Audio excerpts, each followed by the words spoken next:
and I'm here to tell you that chances are most of you have been eating sushi the wrong way this whole time. And in fact, probably your way of eating sushi could be disrespectful to the chef at times. So sushi is a very old dish from Japan, and just like many dishes, there is a proper etiquette when eating it. Sushi requires either your hands or chopsticks.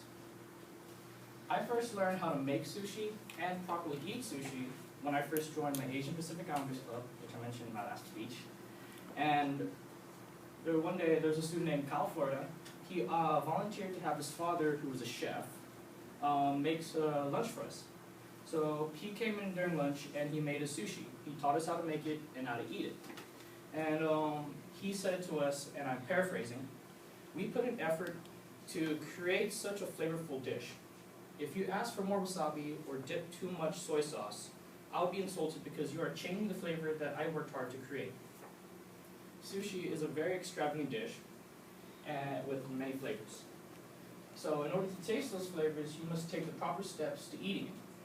So in the next couple of slides, I'll explain to you how to make sushi, the significance of the condiments, and finally how to eat it. So there's two different types of sushi. There's the futomaki, which is fat maki, which is, according to makemysushi.com, it is filled with 2 or more different fillings, and the hosomaki, the thin maki, which is made with only 1 filling. Now, so now that you know the 2 different types of sushi, I'll explain to you the main ingredient when making sushi, which is the rice. Sushi rice is made with either short grain or medium grain rice vinegar, salt, and sugar. That's all you need. So first what you do is you pour the rice, you rinse the rice in cold water until the water runs clean. This ensures that all the dirt is removed from the rice and ensures it sticks when it's finally cooked. It also removes any excess flavors that you don't want, which is kind of nasty. From there, you put it into a medium-sized pot, and you fill it with cold water until the water sits exactly 1 inch above the rice, and you cover the pot with a lid, and you set it to boil at high heat. You'll know when it's at a boil because there will be steam and bubbles trying to escape from the sides of the pot. Once at a boil, you lower the heat and you let it simmer for 20 minutes. After that, while it simmers, you take a smaller pot and you pour rice vinegar, salt, and sugar, and you turn to high heat and you stir until the salt and the sugar is dissolved. Once it's dissolved, you turn off the heat and you let that mixture sit and wait for the rice to cook. Once the rice is done cooking, you let it sit for 15 minutes to cool down, and then you pour it into a non-metallic bowl, preferably wood, and you mix it with the vinegar mix until so it can get the flavor. Once that's done, now you're ready to make the filling. The filling is very simple. It's either seafood, vegetables, egg, or any other ingredient the sushi chef decides to put in there. I guess for a maki, it all depends on the sushi's portions, the sushi chef's portion. Usually, you'd either get really thin sushi or really thick. It's up to the sushi chef. And from there, now, since you know how to make the filling of rice, it's time to make sushi. So when you make sushi, all you need is a bamboo roller, sushi rice, wasabi, nori sheets, and the filling. First, what you do is you place the nori sheet on top of the bamboo roller, and then you grab maybe like a little less than a handful of rice, and you spread it gently across this nori sheet. And you leave at least about a half-inch wide gap on the other end of the sushi roll. This which ensures when you roll the sushi, it is completely sealed.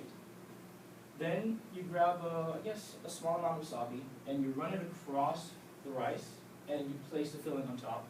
The wasabi is optional, which is sometimes done for like tuna rolls or some other rolls that the sushi chef would like to make. And from there, you just begin to roll it from this end first, using the bamboo roller, as you can see. And once it's finally rolled, all you have to do is cut it up into either 6 or 8 pieces, put on a plate, and you're ready to serve it. But before you eat the sushi, you need to understand the condiments. The condiments that are usually served are soy sauce, ginger, and wasabi. Each condiment has a significant role when you're eating sushi. The ginger is meant to clean your palate so you can taste the flavors when you're eating different pieces of sushi. The soy sauce is to dip so you can add a saltier, bitter taste. But when you're dipping in the soy sauce, make sure you don't dip it too much. a small amount, a nice little dab, and make sure you're dipping it on the exposed side where the rice is shown. And make sure you don't shake it, that's kind of disrespectful. And the words from, what's his name? Naomichi Yasuda, a famous Japanese chef from Tokyo. He said, which is kind of inappropriate, he said, shaking is only appropriate for shaking someone's hands and using the restroom, not for sushi.